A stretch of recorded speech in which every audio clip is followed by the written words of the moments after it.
개구리 한 마리가 도로에 움푹 패인 구덩이에 빠졌습니다. 개구리 친구들은 구덩이에 빠진 개구리를 꺼내주려고 아무리 노력을 해도 꺼낼 수가 없었습니다. 개구리 친구들은 안타깝지만 어쩔 수 없이 포기하고 모두 집으로 돌아갔습니다. 그런데 다음 날 어제 구덩이에 빠졌던 개구리가 껑충거리며 신나게 돌아다니고 있었습니다. 개구리 친구들이 깜짝 놀라서 어떻게 구덩이에서 빠져나왔느냐고 물었습니다. 그러자 개구리가 너희가 모두 가고 나서 구덩이에 있는데 큰 트럭 한 대가 오더라고. 나는 큰 트럭에 깔리면 죽겠다 싶었지. 그래서 죽을 힘을 다해서 뛰어올랐어. 그랬더니 구덩이 밖으로 쑥 나오더라고 하고 말을 하더라는 것입니다. 여기서 주목되는 것은 죽을 힘을 다해서입니다. 죽을 힘을 다해서 뛰어올랐더니 구덩이 밖으로 쑥 나오더라는 것입니다. 죽을 힘을 다해서 라는 말은 정말 어려운 상황, 절체절명의 상황, 극한 상황에서 사용하는 말입니다. 죽을 힘을 다하면 살 수 있다는 것입니다. 그런데 사실 죽을 힘을 다해도 살 수 없는 경우가 많습니다. 영국의 철학자 러셀은 이런 말을 했습니다.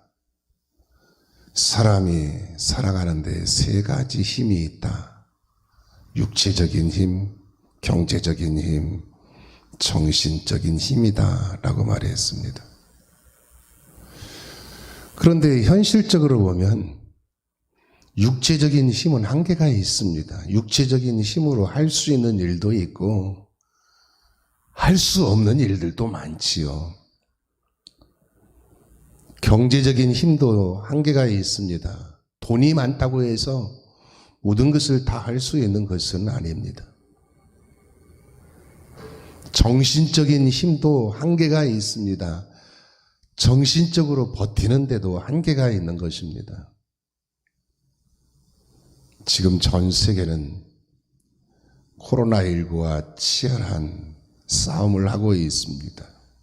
육체적인 힘, 경제적인 힘, 정신적인 힘으로도 극복해내지를 못하고 있습니다.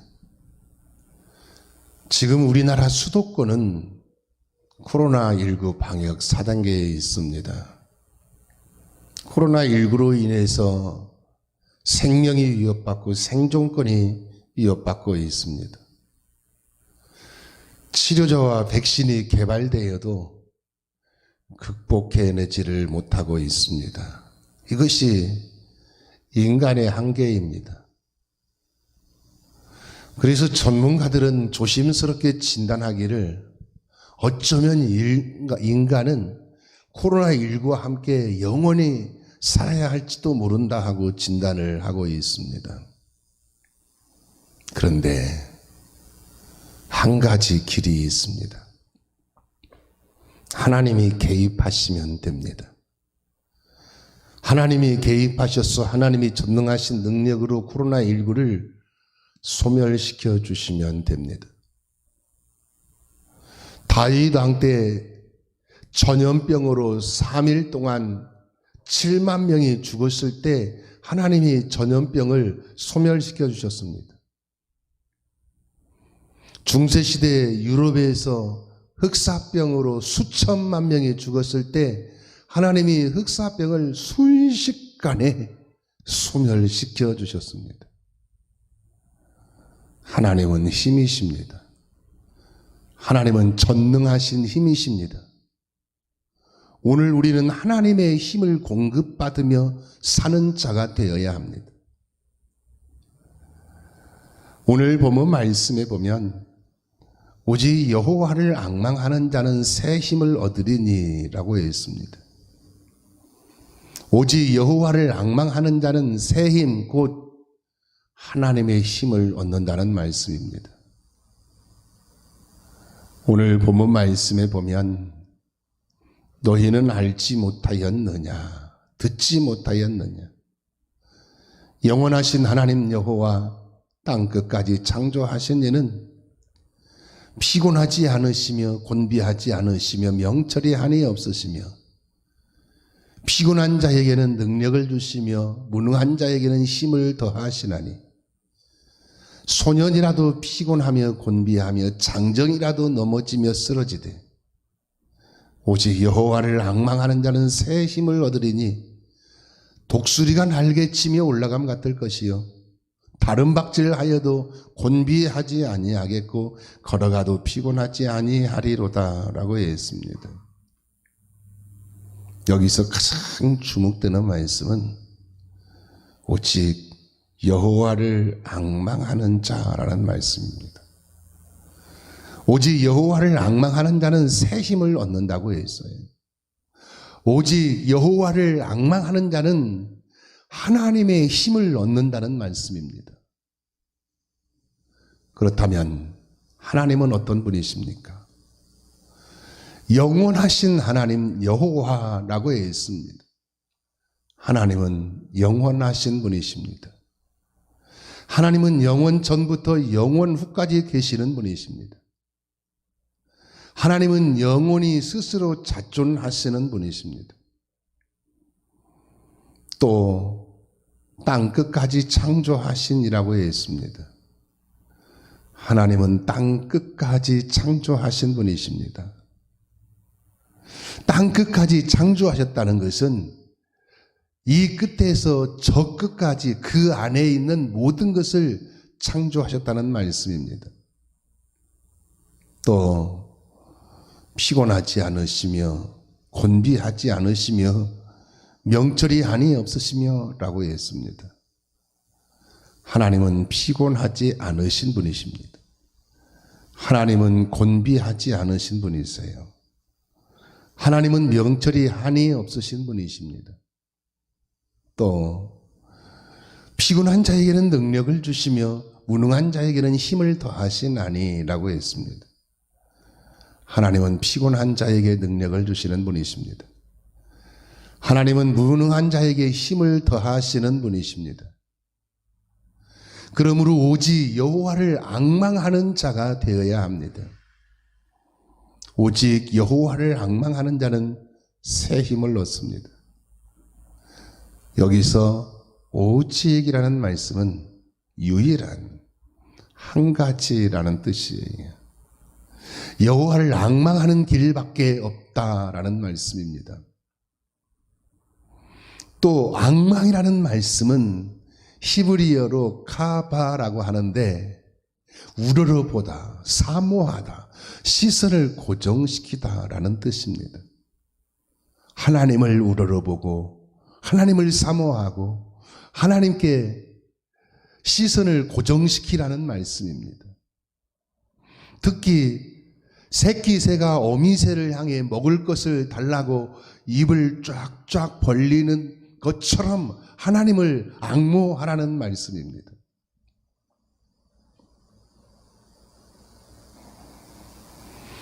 또 새 힘이라는 말씀은 코하흐라고 하는데 힘을 바꾸어 주다라는 뜻입니다. 하나님의 힘으로 바꾸어 주신다는 말씀이에요. 한계가 있는 육체적인 힘, 경제적인 힘, 정신적인 힘을 하나님의 힘으로 바꾸어 주신다는 말씀입니다. 하나님이 하나님의 힘으로 바꾸어 주시면 하나님의 힘을 가진 사람이 됩니다. 하나님이 하나님의 힘으로 바꾸어 주셔서 하나님의 힘을 가진 사람이 되면 독수리가 날개치며 올라감 같이 됩니다. 독수리가 날개치며 올라감 같이 된다는 것은 힘이 넘치는 자가 된다는 말씀입니다. 또 다른 박질하여도 곤비하지 아니하겠고 걸어가도 피곤하지 아니하리라고 했습니다. 왜 그렇습니까? 힘이 넘치기 때문입니다. 그러므로 오직 여호와를 앙망하여 새 힘을 얻어야 합니다. 시편 42편 5절과 11절 말씀에 보면 내 영혼아 어찌하여 낙심하며 어찌하여 내 속에서 불안해하는가? 너는 하나님께 소망을 두라. 그가 나타나 도우심으로 말미암아 내 하나님을 여전히 찬송하리로다 라고 했습니다. 너는 하나님께 소망을 두라 라고 했어요. 하나님께 소망을 두면 하나님이 나타나셔서 하나님이 도우신다고 했습니다. 하나님께 소망을 두면 하나님이 나타나셔서 전능하신 하나님의 능력으로 도우시게 됩니다. 히브리서 12장 2절 말씀에 보면 믿음의 주여 또 온전하게 하시는 이인 예수를 바라보자라고 했습니다. 예수님을 바라보아야 합니다. 믿음의 주여 또 온전하게 하시는 이인 예수님을 바라보아야 합니다. 예수님을 바라보면 예수님이 구원해 주십니다. 예수님이 힘을 주세요. 예수님이 승리하게 하십니다. 빌립보서 4장 13절 말씀에 보면 내게 능력 주시는 자 안에서 내가 모든 것을 할 수 있느니라 라고 했습니다. 내게 능력 주시는 자가 누굽니까? 하나님이십니다. 하나님이 능력 주셔서 모든 일을 할 수 있게 하신다라는 말씀입니다. 영국의 존 스튜어트 밀은 이런 말을 했습니다. 이해 관계로 모인 99명보다 한 사람의 신앙의 힘이 더 강하다라고 말을 했어요. 한 사람의 신앙의 힘, 즉 하나님의 능력을 공급받은 한 사람이 99명보다 더 강하다는 것입니다. 열왕기상 19장에 보면 엘리야가 광야에 로뎀나무 아래에서 하나님께 죽기를 청하였습니다. 여호와여 넉넉하오니 지금 내 생명을 거두시옵소서. 나는 내 주상들보다 낫지 못하니이다 하고 하나님께 죽기를 청하였습니다. 왜 그렇습니까? 지쳤기 때문입니다. 몸도 지치고 마음도 지치고 사명 감당하는 일도 지쳤기 때문입니다. 엘리야는 그동안 목숨을 걸고 하나님의 일을 했습니다.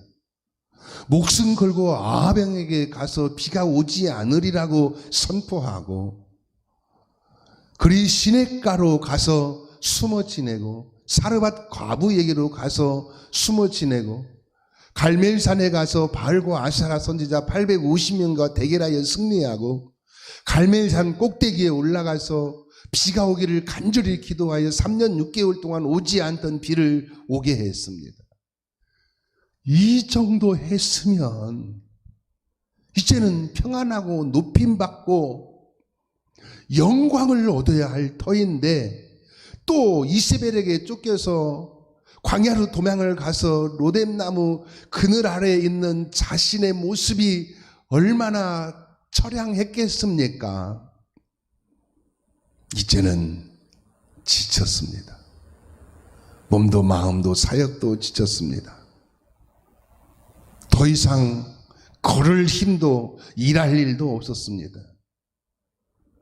그래서 하나님께 죽기를 청하다가 광야의 로뎀나무 그늘 아래에 누워서 잠이 들었습니다.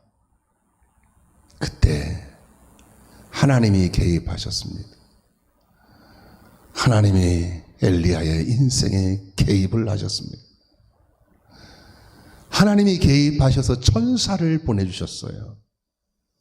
하나님이 천사를 보내주셔서 엘리야를 어루만져 주시고 숯불에 구운 떡과 물 한 병을 주어서 먹고 마시게 하셨습니다. 그렇게 2번을 했습니다.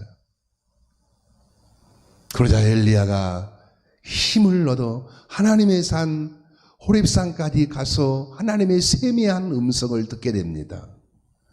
그리고 엘리사를 후계자로 삼게 됐지요. 그 후에 엘리야는 회오리 바람을 타고 하늘로 올리워지게 됩니다. 엘리야가 지쳐 있을 때 하나님이 엘리야에게 힘을 주셨습니다. 엘리야가 지쳐 있을 때 하나님이 엘리야에게 새 힘을 주셔서 다시 일어나게 하셨습니다. 하나님은 힘을 주시는 분이십니다. 하나님은 새 힘을 주시는 분이십니다. 하나님은 하나님의 힘으로 바꾸어 주시는 분이십니다. 그러므로 사랑하는 여러분, 오직 여호와를 앙망하는 자가 되셔서 새 힘을 얻어 다시 일어나서 반드시 승리하는 성도가 되시기를 예수님의 이름으로 축원합니다. 기도하시겠습니다.